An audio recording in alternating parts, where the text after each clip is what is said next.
இலங்கையிலே முதல் சிறந்த மனிதராகவும் முதல் சிறந்த ஜனாதிபதியாகவும் ஆர் இருக்கிறார் என்று பார்த்தா அனுரகுமார திசாநாயக இருக்கிறார். அதில் மாற்று கருத்து இல்லை. நாங்கள் எல்லாம் யுத்தம் பயத்தில், அதாவது சத்தத்துக்கும் யுத்தத்துக்கும் நாட்டை விட்டு ஓடி வந்தபடியால் என்னமோ இப்படியான பஸ் ஸ்டாண்டுகளை நாங்கள் ஜெர்மனிலேயே பார்த்துட்டோம் ஏற்கனவே. எப்போ 90ஆம் ஆண்டு அந்த காலத்திலே நாங்கள் வந்த உடனே அதிசயித்து பார்த்தது உண்டு. ஸோ அப்போவே அந்த நாடுகள் வளர்ச்சி கண்ட நாடுகள். ஆனால் இலங்கை இப்போதான் வளர்ந்து கொண்டிருக்கிற நாடு, மாற்று கருத்தில். இந்த பிரச்சனைகளுக்குள்ளே இன்னும் வளர்ந்து கொண்டிருக்கின்ற அதுக்கு அனுரான்ற ஆட்சி முறையின் அதுக்கு ஒரு சல்யூட்டை அடிச்சுக்கொண்டு இந்த வீடியோக்குள்ள போவோம். நிச்சயமாக வாழ்த்த வேண்டிய இடத்த வாழ்த்த வேணும், தூத்த வேண்டிய இடத்த தூத்த வேணும். இதுதான் எனது நியாயம். அதாவது இந்த பாஸ்கோல்ட், அதாவது பெட்ராவில் கட்டப்பட்ட பாஸ்கோல்ட் இதுவரையும் ஒருவரும் செய்யாத ஒரு விடயத்தை அனுர அரசு செய்திருக்கு. அந்த மக்களுக்கு ஒரு புதிய திட்டத்தை காட்டியிருக்கு. இப்படித்தான் உலகமோ, இப்படித்தான் பயணம் பண்ணணுமோ, இப்படி எல்லாம் இருக்கா உலகத்தில் என்ற மாதிரி ஒரு அதிசயத்தை உருவாக்கி இருக்கு. உண்மையாக சொல்ல போனால் உள்நாட்டில் வெளிநாடு போகாமல் இருக்கும் மக்களுக்கு இது ஒரு பெரிய ஒரு அதிசயம். அதாவது இது பெரிய ஏதோ ஒரு பாக்கியம் என்றே சொல்லலாம். அப்படி கொத்த ஒரு வாஸ்கோல்ட்டை இப்போ திறந்து வச்சிருக்கின்றார்கள்.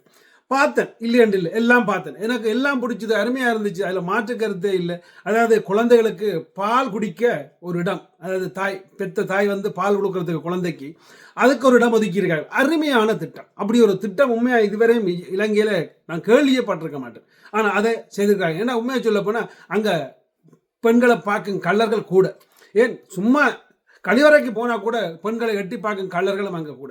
அப்படி எல்லாம் இருக்கும்போது இப்போ அதெல்லாத்தையும் அருமையாக செய்திருக்கிறார்கள். ஸோ அந்த பஸ் ஸ்டேஷனில் எவ்வளவோ பாதுகாப்பும் எவ்வளவோ இதாகவும் இருக்கக்கூடிய ஒரு பஸ் ஸ்டேஷனாக இருக்குது.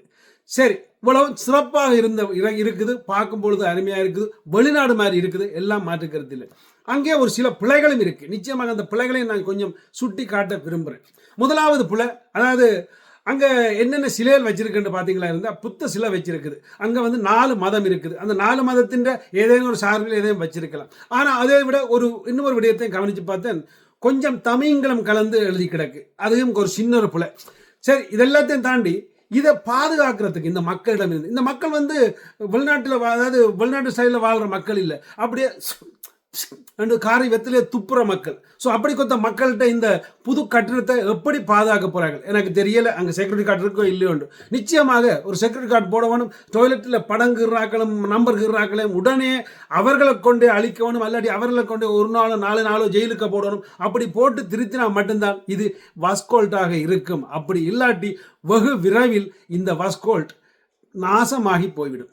அடுத்தது கடைசியாக ஒரு வேண்டுகோள், நிச்சயமாக எப்படி பெட்ராவில் இப்படி ஒரு புது பஸ்கோல்ட்டை கட்டினீர்களோ அதே மாதிரி யாழ்ப்பாணமும் பார்த்து கொண்டிருக்கு நாத்தத்தோட.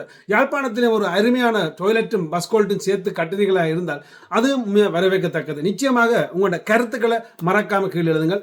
என்ன இருந்தாலும் அனுர ஆட்சி தான். இனிமேலும் எங்களுக்கு வேற ஆட்சி வேண்டாம் என்றால் என்னுடைய தனிப்பட்ட கருத்து. நிச்சயமா குறை இருக்கு அனுராவில், அவனை திருத்திக் கொள்வேன் என்று நம்பிக்கொண்டு விடைபெறுகிறேன். நன்றி, வணக்கம்.